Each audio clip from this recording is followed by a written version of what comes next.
Hey everybody, it's me, Shaggy from Scooby-Doo. And since it's the 40th anniversary of the release of Star Wars, I thought that it would be a good idea to release my thoughts on the first Star Wars movie. So today we're going to be talking about A New Hope. All wings, check in. Red 3, standing by. Red 6, standing by. Red 5, standing by. Red button, standing by. Red Fox, standing by. Big Red, standing by. Red October, standing by. Helen Reddy, standing by. Simply Red, standing by. Star Wars A New Hope is an interesting movie for a number of reasons. It came out in 1977, and it had a lot of revolutionary techniques that it used for visual effects, and it had one of the first, if not the first, uses of 3D animation. When they get the plans for the Death Star and there's the actual blueprint, the layout on the screen, that was done by a company that would later become Industrial Light and Magic. But aside from all the little fun facts that I could tell you about Star Wars, there's something specific I want to talk about.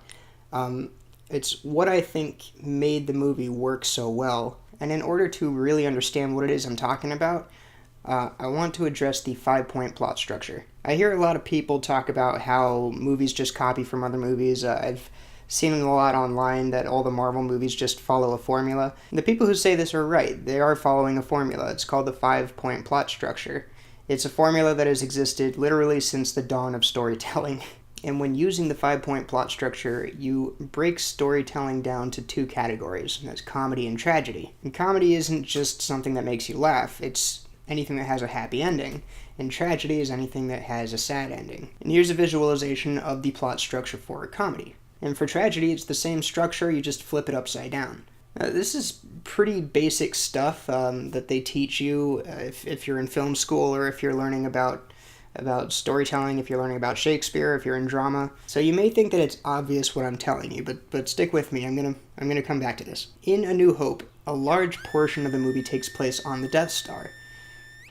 And the design of the Death Star, I think, was brilliant for a number of reasons. It had a number of different distinct set pieces that all have their own characteristics, their own personality, if you will. They all have the same color scheme for the most part, so that you could tell it's all taking place in one space station, but they're all different, they're all distinct, to the point where even the doorways, the shapes of the doorways are different. Now, they could have very easily made it look more like an office building and less like a city. Lots of hallways, lots of cubicle-like structures, but they didn't do that. And the fact that they didn't do that suggests that they did what they did on purpose. It would have been much cheaper to have the same hallway over and over again and just dress it differently so that it looked like different parts of the Death Star. But they wanted a different set design for every single room in the Death Star, something that would stick with the audience later. And I think that they did that because the Death Star sequence was such a long part of the movie. They didn't want people feeling like this was just one really long action scene where they're running through a bunch of hallways. An example might be the second Matrix movie, Matrix Reloaded. There's an extended sequence, an extended action sequence on the freeway. And it's a great action sequence, but they do spend a long time on the freeway. I'm not exactly certain how long, but it's a long time without a change of scenery. And the Death Star sequence could have felt that way if they didn't have multiple set pieces throughout the sequence. But these sets had more than just their own distinct characteristics. They had more than just their own little personalities. Every single set in the Death Star sequence had its own 5-point plot structure. And if you're unsure, then let's examine it a little bit more closely. Where are you taking this thing? Prisoner transfer from cell block 1138.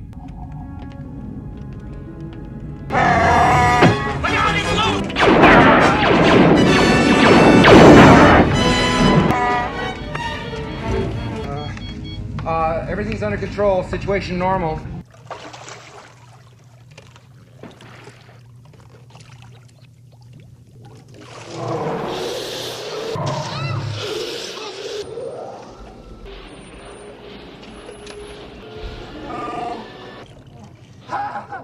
What? Hey, open the pressure maintenance!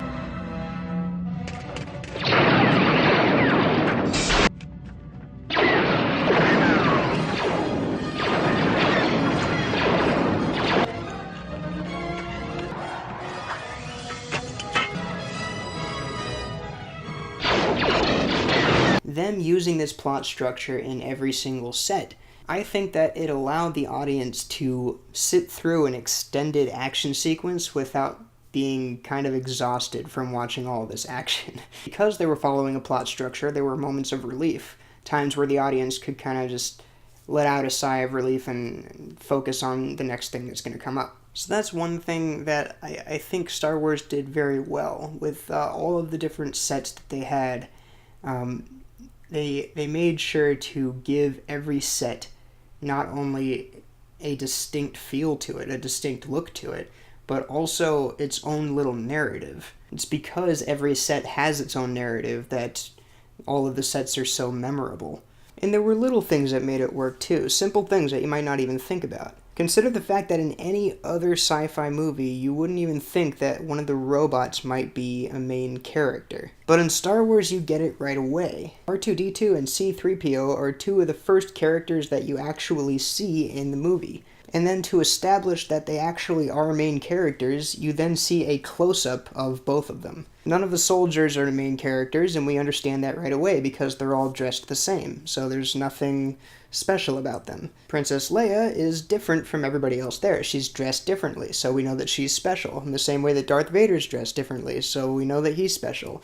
They used really simple little techniques to make it very clear to us, without explaining, that these are the main characters. These are the characters that you want to follow and that you want to pay attention to in the movie.